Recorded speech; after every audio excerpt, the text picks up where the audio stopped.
Shalom, selamat pagi. Sebelum kita mulai mendengarkan firman Tuhan, mari kita berdoa. Bapa yang baik, terima kasih buat pagi hari ini. Kami sungguh sangat bersyukur karena Tuhan begitu dahsyat dan luar biasa dalam kehidupan kami. Dan kami mau mendengarkan firman-Mu, berbicaralah kepada kami karena kami siap mendengar. Dalam nama Yesus Kristus kami berdoa dan mengucap syukur. Haleluya. Amin. Saudara yang terkasih, selamat hari Minggu. Tidak terasa kita sudah memasuki minggu pertama di bulan September 2022 ini. Ada begitu banyak cerita yang kita lewati setiap harinya, setiap minggunya, bahkan setiap bulan yang kita lewati. Dan kita bersyukur kita tetap ada dalam kemurahan Tuhan yang dahsyat dan luar biasa. Saudara yang terkasih, hari ini kita akan berbicara tentang kemurahan Tuhan yang tidak layak kita terima. Tentu saja kita semua percaya dan ingin mengalami kemurahan Tuhan yang betul-betul tidak layak kita terima dalam kehidupan kita sebenarnya. Kita semua ingin mengalami keberhasilan dalam pernikahan kita, dalam keluarga kita, dalam karir kita, serta dalam pelayanan kita atau dalam pendidikan yang kita tempuh. Kita semua ingin menikmati berkat-berkat Tuhan yang terbaik dan yang terkaya. Kita menginginkan persediaan, kita menginginkan kesehatan dan kekuatan Tuhan mengalir dengan dahsyat dalam kehidupan kita. Dan tentu saja kita tahu bahwa semua berkat ini terbungkus dalam kemurahannya Tuhan yang sebenarnya kita tidak layak menerimanya. Semua yang Tuhan mau berikan kepada kita itu sudah ada. Dan Tuhan memiliki kemurahan yang dahsyat yang luar biasa dalam segala apapun yang kita impikan, dalam semua yang kita butuhkan. Ketika kemurahan Tuhan ada di pihak kita, tidak ada yang bisa melawan kita, tidak ada yang bisa menandingi kemurahan Tuhan dengan apapun. Bagaimana kita dapat memenuhi syarat untuk itu?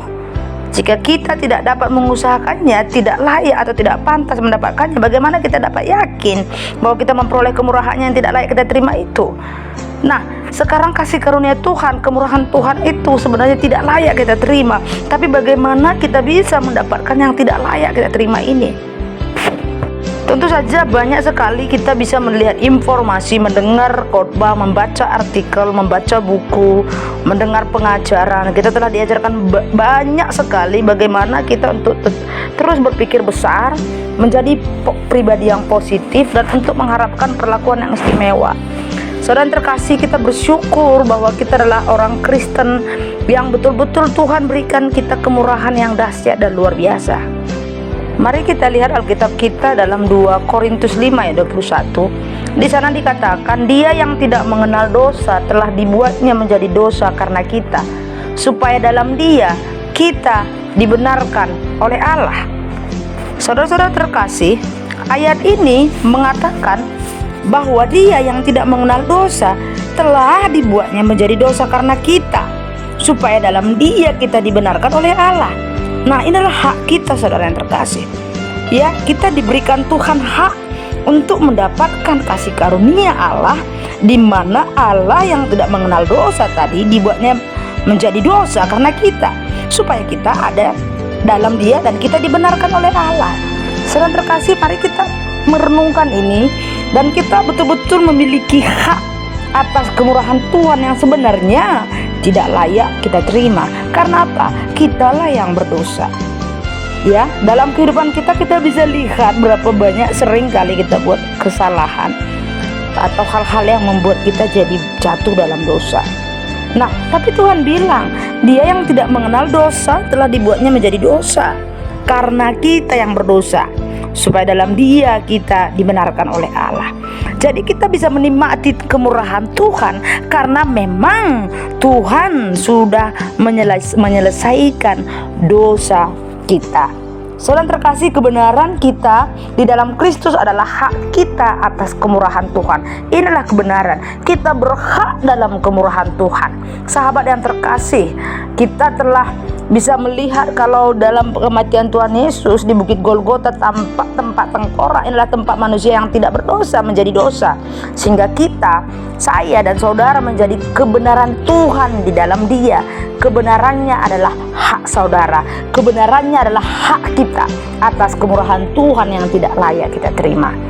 Kita dapat meminta hal yang baik, apapun yang mau kita minta kepada Tuhan. Kita bisa menikmati kemurahan Tuhan. Kita dapat meminta hal-hal yang besar kepada Tuhan. Karena apa? Kita telah dijadikan kebenaran Tuhan melalui pengorbanan Yesus di kayu salib. Ya, jangan kita merasa karena kita sudah melakukan banyak kesalahan kita sudah tidak layak. Sebenarnya saya pernah dengar seorang pendeta bilang, itu menghina Tuhan. Kita sudah dibuat Tuhan layak karena kita adalah manusia berdosa, dan Tuhan tahu kita tidak bisa masuk dalam kemurahan Tuhan itu dengan adanya dosa dalam diri kita. Itu sebabnya Tuhanlah yang tidak mengenal dosa tadi telah dibuat menjadi dosa karena kita, supaya dalam dia kita itu dibenarkan oleh Allah.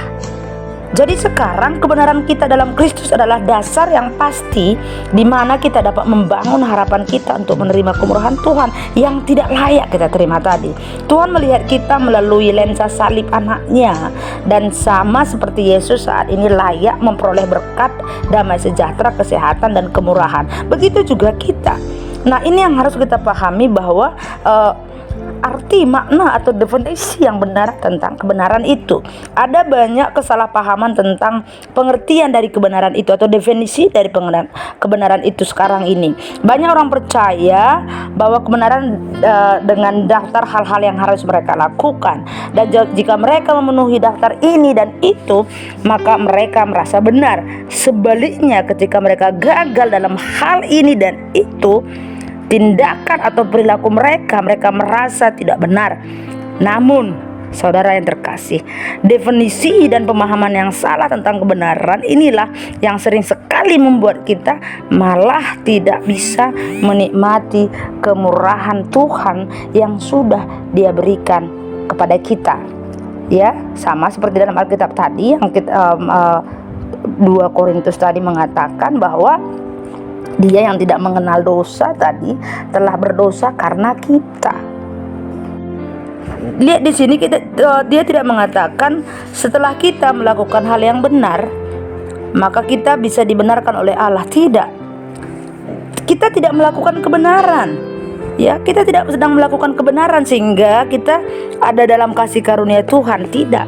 Kita menjadi benar karena apa yang Yesus lakukan bagi kita di kayu salib. Jadi kebenaran tidak didasarkan pada perbuatan benar yang kita lakukan. Kebenaran didasarkan sepenuhnya pada perbuatan benar yang Yesus lakukan. Kekristenan bukanlah tentang berbuat benar untuk menjadi benar, melainkan tentang percaya dengan benar kepada Yesus untuk menjadi benar. Saya ulangi saudara, sebagai orang Kristen, kekristenan itu adalah bukanlah tentang berbuat benar untuk menjadi benar, melainkan tentang percaya dengan benar kepada Yesus untuk menjadi benar. Jadi kita harus percaya dengan cara yang benar. Karena apa? Banyak orang bilang percaya sama Tuhan, tapi percaya dengan cara yang salah. Saudara, apakah saudara menyadari bahwa kita telah dikondisikan untuk mengaitkan berkat dengan perbuatan benar? Kita berpikir karena aku berbuat benar ini, benar itu, aku dapat berkat. Tidak. Karena percaya dengan benar kepada Yesuslah itu menjadi benar. Jadi kita harus ke Yesusnya nih, ya. Nah, kebanyakan sistem kepercayaan dasarkan pada sistem di mana perlu memenuhi persyaratan tertentu, memberi kepada orang miskin, berbuat baik kepada orang lain, dan peduli kepada orang yang kurang mampu untuk mencapai kebenaran tersebut. Tidak, saudara. Dan ini memang sebagai orang Kristen perlu kita melakukan, memberi kepada orang yang membutuhkan, berbuat baik kepada semua orang, peduli kepada orang. Ya, ini adalah buah-buah di mana kita, karena kita mempercayai Yesus dengan benar. Jadi kita nggak akan pernah merasa, oh aku bangga sekali, aku sudah memberikan orang miskin makan. Tidak, tapi kita akan menjadi bangga ketika kita tahu bahwa Tuhanlah yang telah menyelesaikan dosa di dalam kita. Dia menjadi berdosa karena kita, supaya kita bisa dalam kemurahan Tuhan. Dan kita mempercayai Dia dengan benar. Inilah yang harus jadi kebanggaan kita. Semua kedengarannya sangat mulia, mengorbankan diri dan menarik bagi daging kita yang suka merasa bahwa perbuatan baik kita telah membuat kita layak memperoleh kebenaran kita. Jadi bukan berarti kita enjoy saja berbuat kesalahan, berbuat hal-hal yang sesuka hati, tiba-tiba ada kasih karunia Tuhan. Tidak. Orang yang betul-betul dalam kemurahan Tuhan, dia tadi percaya dengan benar. Jadi kalau untuk mengasihi, memberi, ini adalah buah, ya, sebagai orang yang percaya dengan benar kepada Tuhan. Jadi Allah itu tidak tertarik dengan perbuatan benar kita. Allah itu tidak tertarik dengan pengorbanan kita. Allah itu tertarik kepada Yesus. Dengan kerendahan hati dia mati di kayu salib.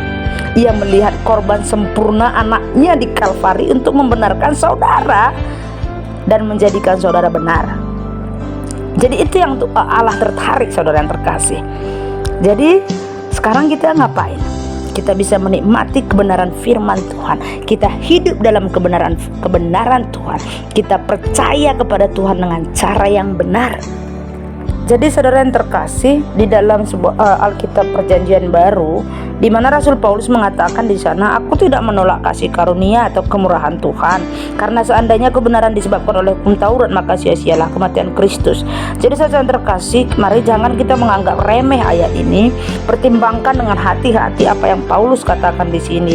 Ia sebenarnya mengatakan bahwa seandainya saya bergantung pada pekerjaan baik saya atau perbuatan baik saudara dan kemampuan saudara atau kemampuan saya untuk menjalankan secara sempurna 10 perintah Tuhan untuk menjadi benar, maka Yesus mati tanpa ada gunanya sama sekali.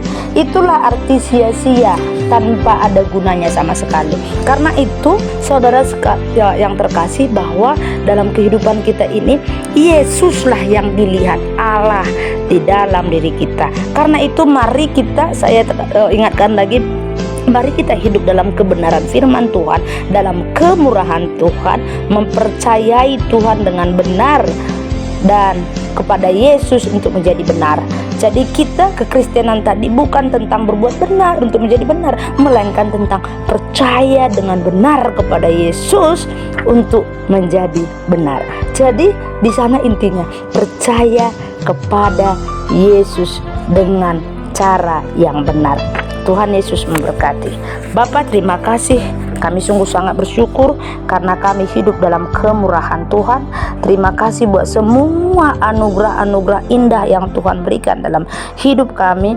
Terima kasih, kami mau hidup di dalam kebenaran firman Tuhan, karena firman-Mu adalah kebenaran. Terima kasih Bapa, terima kasih. Engkau berkati seluruh jemaat kami di sini Tuhan. Engkau selalu Allah yang menyertai mereka dimanapun mereka berada. Tuhan memberkati engkau dan melindungi engkau. Tuhan menyinari engkau dengan wajah-Nya dan memberi engkau kasih karunia. Tuhan menghadapkan wajah-Nya kepadamu dan memberi engkau damai sejahtera. Tuhan Yesus memberkati. Amin.